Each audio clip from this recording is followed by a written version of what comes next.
உழவும் உணவும் என்ற வேளாண்மை நிகழ்ச்சியில் மாட்டு பொங்கலை முன்னிட்டு சென்னை ஆதம்பாக்கத்தில் உள்ள நாட்டு மாடுகள் பண்ணையில் மணிகண்டன் என்பவர்கள் அதாவது மாடுகளுக்கு புளியலிட்டு மஞ்சள் குங்குமம் திலகமிட்டு மாலையிட்டு நடைபெற்ற ஓ மாதா பூஜை குறித்த வீடியோவை ஜெம் டிவியில் விரிவாக பார்க்கலாம். இது குறித்து மணிகண்டன் என்பவர் நம்மிடம் உள்ளார். அவரிடம் விரிவாக கேட்டு தெரிந்து கொள்ளலாம். சார் வணக்கம். மாட்டு பொங்கலை முட்டு காலை முதலே உங்க மாட்டு பண்ணையில எந்த மாதிரி மாடுகளை கொடுத்தீங்க, அதை பத்தி விரிவா சொல்லுங்க சார். என் பேர் மணிகண்டன். நான் ஆதம்பாக்கம்ல கடந்த 7 வருஷமா நான் வந்து இந்த நாட்டு மாடு பண்ணையை நடத்திட்டு வந்துட்டு இருக்கேன். இந்த 7 வருஷத்துல பாத்தீங்கன்னா நம்ம கிட்ட வந்து மொத்தம் 120 மாடுகள் இருக்கும். மாடு கன்று காளைகள் சேர்த்து 120 வச்சிருக்கோம். இதோட எக்ஸ்டென்ஷன் பாத்தீங்கன்னா பள்ளிக்கரணை மற்றும் மதுராந்தகம் 2 இடங்களில் நாங்கள் மாடுகள் வச்சு பராமரிச்சுட்டு இருக்கோம். நீங்க பாக்குற இந்த ஃபெசிலிட்டி வந்து ஆதம்பாக்கம். ஸோ இப்போ வந்து உழவின்றி உணவில்லை அப்படின்னு நம்ம வந்து எல்லாருக்குமே தெரியும். ஸோ இந்த உழவுக்கு ரொம்ப முக்கியமானது வந்து இந்த மாடுகள், அதுவும் இந்த நாட்டு மாடுகள். மாடுகள்னு சொன்னா நாட்டு மாடுகள். ஸோ இந்த நாட்டு மாடுகளோட மகத்துவம், நாட்டு மாடுகளோட புரிதல் இல்லாம இப்போ நிறைய நம்ம கடந்து வந்துட்டோம். நான் இந்த மாடுகளை பத்தி ஏன் நீங்க சொல்லனா, இன்னைக்கு நமக்கு மாட்டு பொங்கல். ஸோ உழவுக்கு ரொம்ப உறுதுணையான ஒரு நண்பன்னு பாத்தீங்கன்னா மாடுகள் தான். ஸோ அந்த மாடுகளுக்கு ரொம்ப முக்கியமான ஒரு நாளா தான் நம்ம முன்னோர்கள் வந்து இதை வச்சுட்டு போயிருக்காங்க.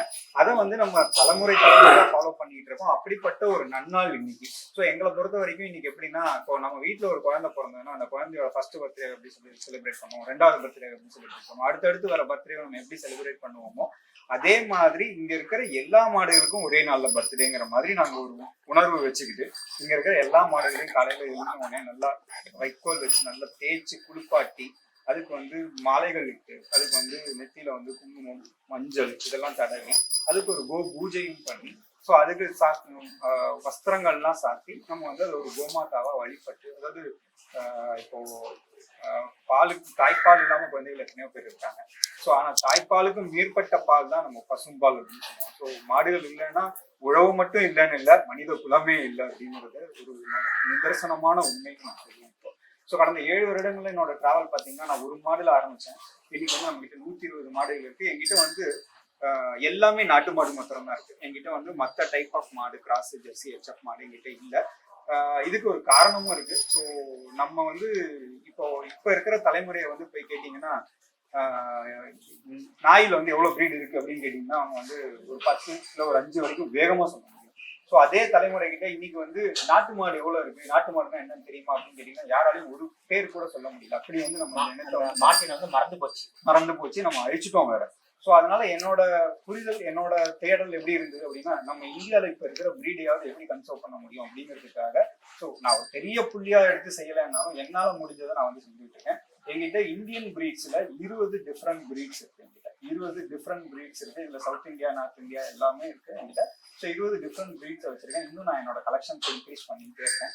ஸோ இப்போ வரப்போற நாட்கள்ல இன்னொரு அடுத்த பிரீடையும் நான் இன்ட்ரடியூஸ் பண்ண போறேன். ஸோ என்கிட்ட பார்த்தீங்கன்னா நார்த் இந்தியன் பிரீட்ஸ்ல கிர், தார்பார்க்கர், கான்கரஜி, ராக்கி, ரெட் சிந்தி, சாகிவால் அப்படின்னு பிரீட்ஸ் இருக்கு. இப்போ தமிழ்நாட்டை சேர்ந்த காங்கேயம் இருக்கு. அப்புறம் வந்து நம்ம கிட்ட புங்கனூர் குட்டை மாடுகள் இருக்கு, சிவகங்கை குட்டை ரக மாடுகள் இருக்கு. அப்புறம் துரிஞ்சல் அப்படிங்கிறது திருவண்ணாமலை நேட்டிவ் டிஸ்ட்ரிக்ட், அதோட ஒரு பிரீடு இருக்கு. செங்கல்பட்டு குட்டை இருக்கு, காஞ்சி குட்டை இருக்கு, தஞ்சாவூர் குட்டை இருக்கு. ஸோ இது மாதிரி பலதரப்பட்ட நாட்டு மாடுகளை நம்ம மறந்துட்டோம் அப்படிங்கிறதுக்காக என்னோட கலெக்ஷன்ஸ் வந்து டுவர்ட்ஸ் தி நம்ம அழிஞ்சு போன இடங்களை மீட் எடுக்கணும் அப்படிங்கிறாங்க. ஸோ இப்போ நீங்க இந்த பண்ணையில பாத்தீங்கன்னாவே எல்லாமே பாத்தீங்கன்னா குட்டி குட்டி பிரீட்ஸா இருக்கும். இதெல்லாம் வந்து பாக்குறதே ரொம்ப அரிதாயிடுச்சு. இப்போ அந்த நேட்டிவ்லயே போய் பார்க்க முடியாத அளவுக்கு நம்ம மறந்துட்டோம். ஸோ என்னோட தேடல் அதை நோக்கி இருக்கிறதுனால நான் இதெல்லாம் வந்து சேகரிச்சு பண்ணிட்டு இருக்கேன். பட் என்னால முடிஞ்ச அளவுக்கு இதுல இருந்து வர பால்கள் நம்ம பக்கத்துல இருக்கிறவங்களுக்கு ஒரு நல்ல பால் கொடுக்கணும்னு நம்ம பாலும் கொடுத்துருக்கோம். இதையும் தாண்டி ஒரு வேலை என்ன பண்றோம் நாங்க அப்படின்னு கேட்டீங்கன்னா, இந்த மாட்டோட சாணம், கோமூத்திரம் வந்து ரொம்ப பயனுள்ளதான ஒரு விஷயம். ஸோ அது வந்து உழவுக்கு வந்து ரொம்ப முக்கியமானதே இந்த உரம் தான். ஸோ அது மாதிரி எப்படியோ இந்த சாணத்தை யூஸ் பண்ணி நாங்கள் வந்து ஒரு 5 டிஃப்ரெண்ட் கேட்டகரிஸ்ல வந்து ப்ராடக்ட்ஸ் பண்றோம். அது எப்படின்னு பார்த்தீங்கன்னா, நேச்சுரல் ஃபெர்டிலைசர்ஸ் பண்றோம், அது இயற்கை உரங்கள், இந்த மாடி தோட்டங்கள் வச்சிருக்கிறவங்களுக்கு ஹெல்ப்ஃபுல்லாக அதை பண்றோம். 2வது பூஜை பொருட்கள் பண்றோம். அப்புறம் வீட்டு உபயோக பொருட்கள் பண்றோம். நம்ம பர்சனல் யூசேஜ் ப்ராடக்ட்ஸ் பண்றோம். இதை தாண்டி பஞ்சகவ்ய மருத்துவம் படிச்சிருக்காங்க எங்க வீட்டுல. ஸோ அதை யூஸ் பண்ணி பஞ்சகவ்யத்தாலே சில வியாதிகளை குணப்படுத்த முடியும் ப்ரூவ் பண்ணிருக்கோம். ஸோ அந்த மருத்துவமும் நம்ம வந்து பண்ணிட்டு இருக்கோம். ஸோ இந்த மாதிரி 5 டிஃப்ரெண்ட் கேட்டகரிஸ் நம்ம ப்ராடக்ட்ஸ். இது எதுக்காக பண்றோம் அப்படின்னா, மாடு வந்து ஒரு கடைசி நாள் சாகர அன்னைக்கு வரைக்கும் அந்த மாடு வந்து சாணமும் கோமூத்திரமும் போட்டுட்டு தான் இருக்கும். ஸோ அதனால அந்த சாணத்தையும் அந்த கோமூத்திரத்தையும் யூஸ் பண்ணி அந்த மாடை நம்ம எப்படி காப்பாற்ற முடியும் அப்படிங்கிறத நம்ம ப்ரூஃப் இந்த ப்ராடக்ட் வந்து நாங்கள் வந்து ஒரு அக்ராஸ் இந்தியா நிறைய இடத்துல போய் இங்கே கற்றுட்டு வந்திருக்கோம். கற்றுட்டு வந்து இங்கே செயல்படுத்தி ஆரம்பத்தில் ஒரு 10 லேடிஸ்க்கு வந்து ஒரு ஜாப் ஆப்பர்ச்சுனிட்டி கொடுத்து நம்ம வந்து இந்த இடத்துல இந்த ப்ராடக்ட்ஸை வந்து மார்க்கெட்டும் பண்ணுறோம். தெரியல, பேசிக்கலி நானும் ஐயர் தான். ஸோ அதனால வெல் ட்ரெயின் இது பண்ணுறதுக்கு இன்னைக்கு நீங்கள் பண்ணது ஒரு சின்ன வெர்ஷன் தான். ஆக்சுவலி இந்த பூஜை வந்து பார்த்தீங்கன்னா கிட்டத்தட்ட ஒரு 1 மணி நேரம் நடக்கும். யூஸ்வலாக நாங்கள் பண்ணுறது வந்து வாரத்தில் ஒரு தினம் வந்து வெள்ளிக்கிழமை அன்னைக்கு கண்டிப்பாக இந்த பூஜை இங்கே நடத்துகிறோம். யாரெல்லாம் வராங்களோ பார்ட்டிசிபேட் பண்ணுவாங்க. ஒருத்தர் புக் பண்ணி கூட வந்து பார்ட்டிசிபேட் பண்ணுவாங்க. அண்ட் இது மட்டும் இல்லாமல் நாங்கள் என்ன பண்ணுறோம்னா, இந்த கோமாதாக்கள் வந்து எல்லார் வீட்டுக்கும் போகணும் அப்படிங்கிறதுக்காக கோபூஜை அட் யுவர் டோர் ஸ்டெப் அப்படின்னு சொல்லிட்டு ஒரு ஹேஷ்டேக் பண்ணி நாங்கள் வந்து அதை சர்க்குலேஷன் பண்ணிட்டு இருக்கோம். இது வரைக்கும் சென்னையில் மாத்திரம் நாங்கள் வந்து ஒரு 300 வீடுகளுக்கு எங்கள் மாடுகளை அனுப்பி கோபூஜை நடத்திருக்கோம். ஸோ யாருக்கெல்லாம் இன்ட்ரெஸ்ட் இருக்கோ எங்களை கால் பண்ணி இன்ஃபார்ம் பண்ணால் நாங்கள் வந்து எங்கள் மாடுகளை வந்து உங்கள் வீட்டுக்கே கூட்டிகிட்டு வந்து நீங்கள் உங்கள் முறைப்படி நீங்கள் எப்படி பூஜை பண்ணணும்னு நினைக்கிறீங்களோ அந்த மாதிரி இந்த மாடுகளுக்கு பூஜை பண்ணிட்டு நீங்கள் வந்து வழிபட்டு திருப்பி அனுப்பிடலாம். எங்கள் பண்ணைக்கு திருப்பி அனுப்பிச்சிடலாம். ஸோ அந்த மாதிரி கோபூஜையும் நாங்கள் வந்து அரேஞ்ச் பண்ணுவோம். இப்போ வந்து உங்கள் மாட்டு பண்ணையில் 20 இனங்கள் இருக்கிறதா சொல்லியிருக்கீங்க. இன்னும் அதிகமான இனங்களை அதிகரிக்க வாய்ப்பு இருக்கா சார்? நாங்கள் அதுதான் தேடிக்கிட்டு இருக்கோம். என்னோட தேடல் வந்து இன்னும் போய்கிட்டே தான் இருக்கு. எனக்கு தெரிஞ்சு ஒரு 40லேருந்து 42 ப்ரீடு வந்து இருக்கிறதா வந்து இப்போதைய சர்வே இருக்கு. ஸோ இந்த 42 ப்ரீட்ல நம்மளால எவ்வளோ கண்டுபிடிக்க முடியுமோ, இப்போ 20 வரைக்கும் நான் வந்துட்டேன். ஸோ இன்னும் இருக்கு. எனக்கு தெரிஞ்ச ப்ரீட்ஸே வந்து இன்னொரு கிட்டத்தட்ட ஒரு 7-8 ப்ரீடு மேலே இருக்கு. இந்த 7 ப்ரீடையும் முதல்ல கன்ட்ரோல் பண்ணி நம்ம தேடி எடுக்கணும் அப்படிங்கிறத நாங்கள் ஒர்க் பண்ணிட்டு இருக்கோம். ஸோ அடுத்தடுத்த இடங்களை தேடி போய்கிட்டே இருக்கோம். எங்களோட தேடல் வந்து நடந்துகிட்டே தான். இப்போ சாதம்பாக்கத்தை தவிர மற்ற 2 இடங்கள்ல வந்து மாட்டு பண்ணை நடத்துறீங்க. மாடுகள்லாம் அப்படியே கட்டி வந்து நாட்டு மாடுகளுக்கு வளர்க்குறீங்க. மாடுகளுக்கு கொடுக்கக்கூடிய தீவனம் எப்படி? மாடுகள்லாம் கட்டி வச்சு வளர்க்குறீங்களா, வேற எப்படி வளர்க்குறீங்க? நம்ம இப்போ இங்கே இருக்கிற ஃபெசிலிட்டி மட்டும் தான் கட்டி வச்சு வளர்க்குற மாடுகள். ஸோ மற்ற நாசம்னா பள்ளிக்கரணை ஆகட்டும், மதுராந்தகம் ஆகட்டும், மாடு எல்லாம் மேய்ச்சல்ல இருக்கிற மாடுகள். அதாவது கால்நடைன்னு பேர் வந்ததே சாப்பிட்டு வர்றதுனால தான். ஸோ அதனால அது கால்நடையா இருந்தால் தான் அது ஆரோக்கியமாகவும் இருக்கும். ஸோ அதனால இந்த ஃபெசிலிட்டியில நம்ம வெளியில அவுத்து விட்டா இங்கே வெளியில போனாலும் பிளாஸ்டிக் தான் சாப்பிடணும். ஏன்னா நம்ம சிட்டிக்குள்ள இருக்கோம் அப்படிங்கிறதுனால. அண்ட் சிட்டியில நிறைய ரெஸ்ட்ரிக்ஷன்ஸும் இருக்கு. நமக்கு கார்பரேஷன் ரூல்ஸ் பிரகாரம் நம்ம மாடை வெளியில விடக்கூடாது. ஸோ அதனால நிறைய தொல்லைகள் இருக்குன்னு சொல்லியிருக்காங்க. ஸோ அதனால நம்ம வெளியிலேயும் அனுப்ப முடியாது. அதனால இந்த ஃபெசிலிட்டியில இருக்கிற ஒரு 14 மாடுகள் மட்டும் இந்த இடத்துல கட்டி தான் இருக்கும். இது கூட பாத்தீங்கன்னா 6 மாசத்துக்கு ஒரு தடவை அந்த இன்னொரு ஃபெசிலிட்டி பள்ளிக்கரணைக்கோ இல்லை மதுராந்தகத்துக்கோ போயிட்டு திருப்பி இந்த மாதிரி ஸோ மாற்றி மாற்றி அனுப்பணும். செனை காலங்கள் வரும்போது காளைகள் வந்து அங்கே மெயின்டைன் பண்றோம். ஸோ அதனால செனை சேர்க்கறதுக்கு காளைகளுக்கு அங்கே கூட்டிட்டு போயிட்டு அங்கே போய் செனை சொல்லி ஒரு 3-4 மாசம் அங்கே இருந்து அங்கே நடந்து சுற்றி எல்லாம் போயிட்டு அப்புறம் திருப்பி இங்கே வர மாதிரி மாற்றி மாற்றி வச்சிருக்கோம். அங்கே இருக்கிற மாடு கொஞ்ச நாள் இங்கே வரும். ஸோ அந்த மாதிரி மாற்றி மாற்றி தான் வச்சிருக்கோம். இயற்கையா போய் சாப்பிட்றது தான் மாடுகளுக்கு ரொம்ப ஹெல்த்தி. அண்ட் ரெண்டாவது இன்னொரு முக்கியமான விஷயம் என்னன்னா, அப்பதான் ஃபினான்ஷியலி நம்ம வந்து வயபிளா இருக்க முடியும். மாடு வந்து பாதி வெளியில சாப்பிட்டு வந்தா பாதி வயிற்றுக்கு நம்ம சோறு போட்டாதான் நம்ம மாடை காப்பாற்ற முடியும். முழு வயசு பயிற்றுக்கும் நம்ம வந்து கட்டி வச்சு ஒரே இடத்துல தீவனம் போட்டுட்டு இருந்தோம் அப்படின்னா அது வந்து நமக்கு ஃபினான்ஷியலி வயபிளா இருக்காது. ஒரு ஸ்டேஜுக்கு அப்புறம் என்னடா இது நம்ம கையில இருந்து காசு செலவு பண்ணிட்டு இருக்கோமே அப்படிங்கிற ஒரு ஃபீல் வந்துச்சு. ஸோ அதனால அதுதான் பெஸ்ட் மெத்தட். முன்னோர்கள் எப்படி ஃபாலோ பண்ணாங்களோ அதை ஃபாலோ பண்ணுறோம். இப்போ சென்னை ஆதம்பாக்கத்தில் வளர்க்கக்கூடிய மாடுகளுக்கு வந்து ஆர்கானிக் உரம் போடுறீங்க. ஆனா அங்க மற்ற 2 இடங்கள் இருக்கிற மாடுகள் வந்து நீங்க மேய்ச்சலுக்கு அனுப்புறீங்க இல்லையா?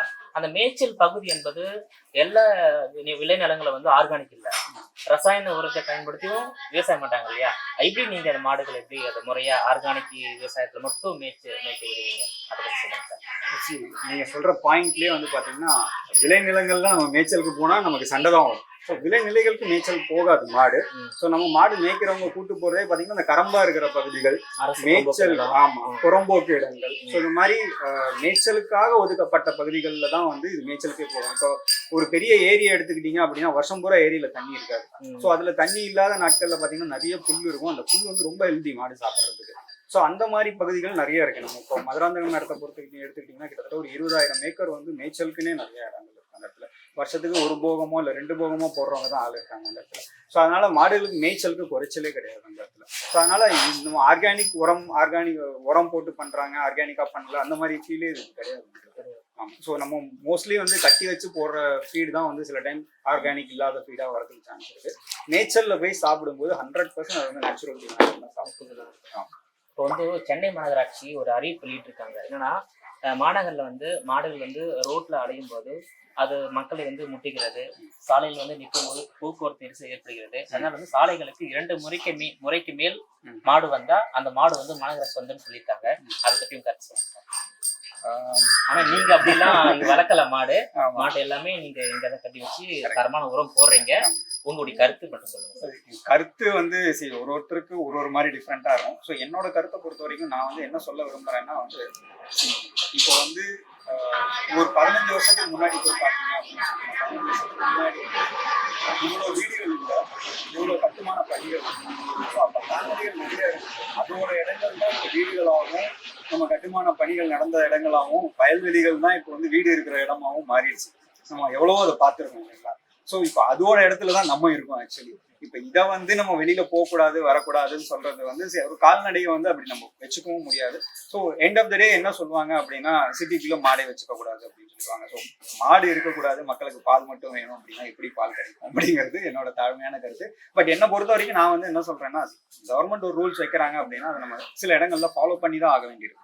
இப்போ அவங்க சொல்ற பிரகாரம் டிராஃபிக்ல பிரச்சனை வருது, ரோட்ல நடந்து போறவங்களை போய் ஒரு காளையோ இல்ல ஒரு மாடோ முட்டிடுது அப்படிங்கிறது கொஞ்சம் பிரச்சனையான விஷயங்கள் தான். ஸோ முடிஞ்ச வரைக்கும் நம்ம மாடுகளை வந்து கட்டி வச்சு வளர்க்குறது, அந்த மாதிரி இந்த டிராஃபிக்கான டைம்ல வெளியில மாடு அவுத்து விடாம இருக்கிறது, அந்த மாதிரி வேலைகளை நம்ம பண்ணோம் அப்படின்னா நமக்கும் பிரச்சனை இல்லை, எந்த தொந்தரவும் கொடுக்காம மாடுகளை நம்ம நல்லபடியா வளர்க்க முடியும் அப்படிங்கிறது என்னோட தாழ்மையான கருத்து. இப்போ உங்க பண்ணையில இருக்கக்கூடிய மாடுகள் வந்து விற்பனைக்கே கிடையாது. ஒன்லி வந்து அனைத்து நாட்டின மாடுகளையும் வந்து பாதுகாக்க வேண்டும். அதுல இருந்து கிடைக்கக்கூடிய பால், சாணம், கோமியத்திலிருந்து பொருட்களை தயாரித்து மக்களுக்கு கொடுக்க வேண்டிய என்பதுதான் உங்களுடைய எண்ணோட்டமா இருக்கு. ஸோ இப்போ எங்களை பொறுத்த வரைக்கும் பார்த்தீங்கன்னா நாங்கள் வந்து ஒரு registered trust come goshala. So goshala அப்படின்னா எதுக்கு சொல்லுவோம் அப்படின்னா ஒரு வயதான மாடு அதுக்கு பயன்பாடே இல்லை, அதை வச்சு நம்ம ஒன்றுமே பண்ண முடியாது அப்படிங்கிற இப்போ முதியோர் இல்லம்னு ஒன்று இருக்கு. நம்ம மனுஷங்களை பொறுத்த வரைக்கும் முதியோர் இல்லம் இருக்கு. அவங்க இவங்களால எங்களுக்கு எந்த ஹெல்ப்பும் இல்லை, அதனால எங்களை கொண்டு போய் நாங்கள் இந்த இடத்துல விடுறோம் அப்படின்னு சொல்றாங்க. அது மாதிரி கோஷாலா அப்படிங்கிறது அந்த மாதிரி ஒரு இடம். ஸோ அந்த மாடு வந்து கடைசி காலம் மட்டும் அது இறக்குற வரைக்கும் நம்ம மெயின்டைன் பண்ணிட்டு அது இறந்த பிறகு நம்ம இடத்துலயே குழி தோண்டி புதைச்சு அந்த மாதிரி தான் பராமரிக்கணும். அதுதான் கோஷாலா செட்டப் அப்படின்னு சொல்லிட்டு. ஸோ எங்களை பொறுத்த வரைக்கும் நாங்கள் எப்படி வச்சிருக்கோம்னா நாங்கள் ப்ரீட் கலெக்ஷன்ஸ் பண்ணிட்டு இருக்கோம். அது என்னோட பேஷனாக நான் பண்ணிட்டு இருக்கேன். ரெண்டாவது எங்ககிட்ட வர மாடுகள் எங்ககிட்ட வந்து பிறக்கிற கண்கள் அதோட லைஃப் டைம் வரைக்கும் நாங்கள் தான் மெயின்டைன் பண்ணணும் அப்படிங்கிற ஒரு கொள்கையை நான் எடுத்துக்கிட்டு இருக்கேன். காலம் என்ன எங்க கொண்டு போய் நிறுத்தும் இது சரி, அதாவது இது நல்ல இடத்துல தொடர்ந்து நாட்டு மாடுகளை கலெக்ட் பண்ணி நல்லா வளருங்க. நன்றி. இப்போ இதை ஒரு மாடுகளை பொறுத்த வரைக்கும் நான் என்ன சொல்வேன்னா நான் வந்து ஒரு 7 வருஷத்துக்கு முன்னாடி வீட்டுக்கு ஒரே ஒரு மாடு வாங்கிட்டு வந்தேன். இன்னைக்கு நான் திரும்பி பாக்குறதுல என் பின்னாடி 120 மாடு கன்று காளைகள் இருக்கு. ஸோ இன்னொரு டவுன் த லைன் 10 வருஷம் கழிச்சு போனீங்கன்னா எவ்வளோ இருக்கும்னு என்னாலே சொல்ல முடியும். அவ்வளோ ஃபாஸ்டான க்ரோத் தான் இதை பொறுத்த வரைக்கும். ஏன்னா நேச்சுரல் மீட்டிங் நடந்துகிட்டே இருக்கும். ஒரு 1.5 வருஷத்துக்கு ஒரு கண்ணு பிறந்துகிட்டே இருக்கும். பிறந்த கண்ணு பால் மறக்கும் போது திருப்பி அடுத்த பருவத்துக்கு வரும், அது திருப்பி கண்ணு போடும். இது மாதிரி மல்டிப்ளை ஆகிட்டே இருக்கு. 1 10 கஷ்டம், 10 100 கஷ்டம், 100 1000 10,000 ஆகுது ரொம்ப சீக்கிரம் நடக்கும். ஸோ அது மாதிரியான ஒரு விஷயம் இது. ஸோ கடவுள் எனக்கு வந்து எல்லா சக்தியும் கொடுத்தாரு அப்படின்னு சொன்னா நான் இன்னும் இந்த மேலும் பெருசாக்கி என்னால் முடிஞ்ச சோஷியல் அவேர்னஸ் கிரியேட் பண்ணி என்னால் எப்படி இந்த உலகத்துக்கு வந்து ஒரு பயன்பாடாக இருக்க முடியும் அப்படிங்கிறது. உங்களுடைய விரிவான தகவலுக்கு ரொம்ப நன்றி சார். தேங்க்யூ.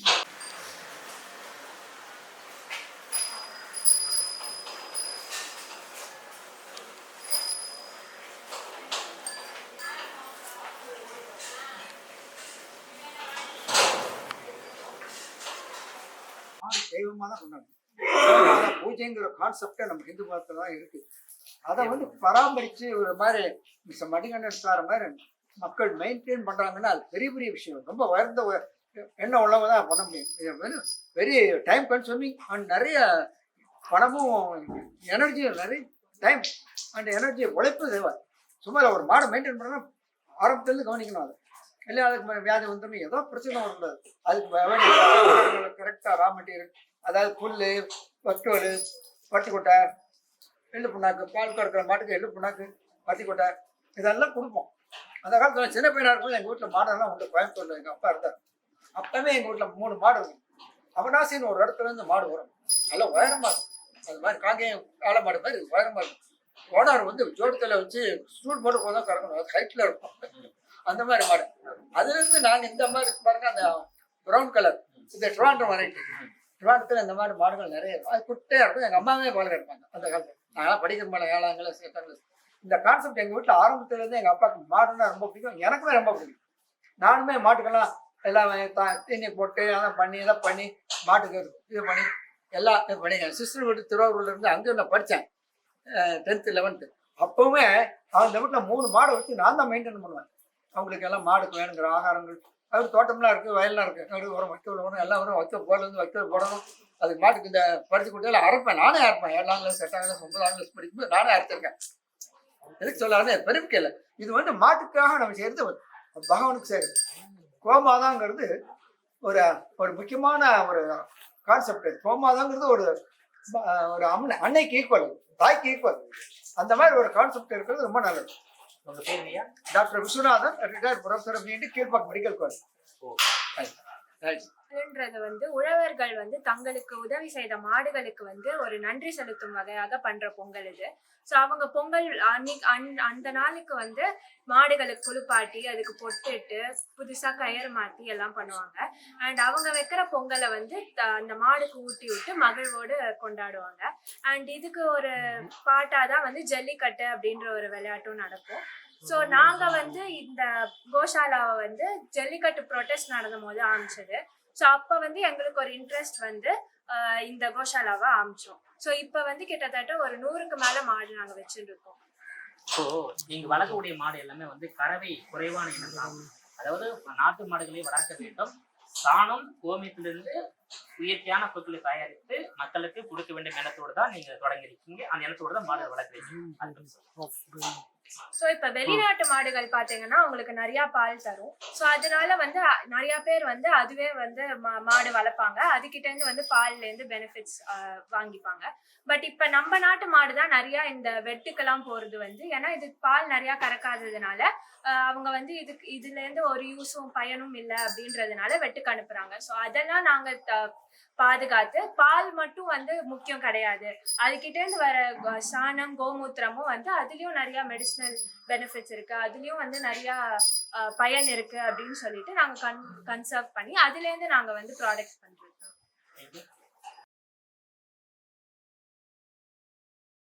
இது மட்டும் இல்லாம நம்ம முன்னோர்கள் வந்து சாணம்ல இருந்து மருத்துவம் பண்ணாங்க. அதாவது காலையில நம்ம யூஸ் பண்ற பல்பொடியில இருந்து நமக்கு ஏதாவது ஒரு நோய் வந்ததுன்னா அதுக்கான மருந்து கூட இதுல பண்ணலாம் அப்படிங்கறதா நம்மளோட ஐதீகம். இப்ப நம்ம பாலுக்காக HF ஜெர்சிக்கு மாறிட்டாலும் ஒரு நாள் நம்ம வந்து இயற்கையை நோக்கி போகும்போது நாட்டு மாடுகள் கிட்டதான் வரணும். அந்த ஐடியால தான் நாங்க வந்து சாணம் கோமியத்தை எவ்வளவு பெஸ்டா யூட்டிலைஸ் பண்ணலாம் அப்படின்னு சொல்லிட்டு காலையில யூஸ் பண்ற பல்பொடியில இருந்து ராத்திரி யூஸ் பண்ற மஸ்கிட்டோ காயில் வரைக்கும் எல்லாமே வந்து பஞ்சகவ்யம் அப்படின்னு சொல்லுவாங்க. சாணம் கோமியம் பால் தயிர் நெய் ஏதாவது ஒண்ணுத்துல இருந்து பண்ணோம் அப்படிங்கிற ஐடியால பண்றோம். அது மட்டும் இல்லாம நானும் சரி என்னோட அம்மாவும் சரி பஞ்சகவ்ய மருத்துவம் படிச்சிருக்கோம்.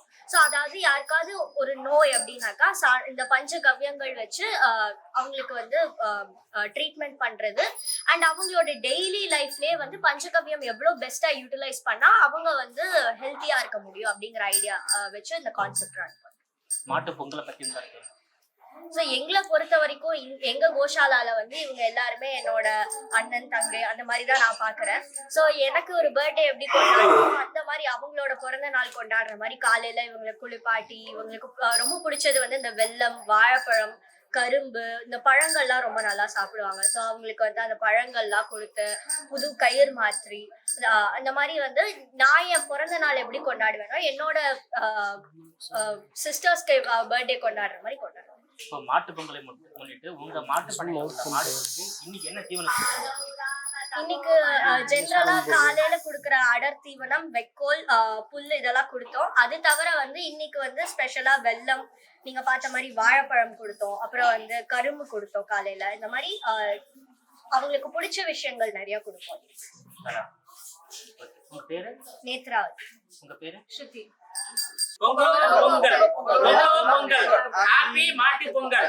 ஹாப்பி மாட்டு பொங்கல் அனைவருக்கும். இது போன்ற மற்றொரு நிகழ்ச்சியில் சந்திக்கும் வரை உங்களிடமிருந்து விடைபெறுவது விஜயபாலன் மற்றும் ஒளிப்பதிவாளர்கள் சல்மான், அருணாச்சலம்.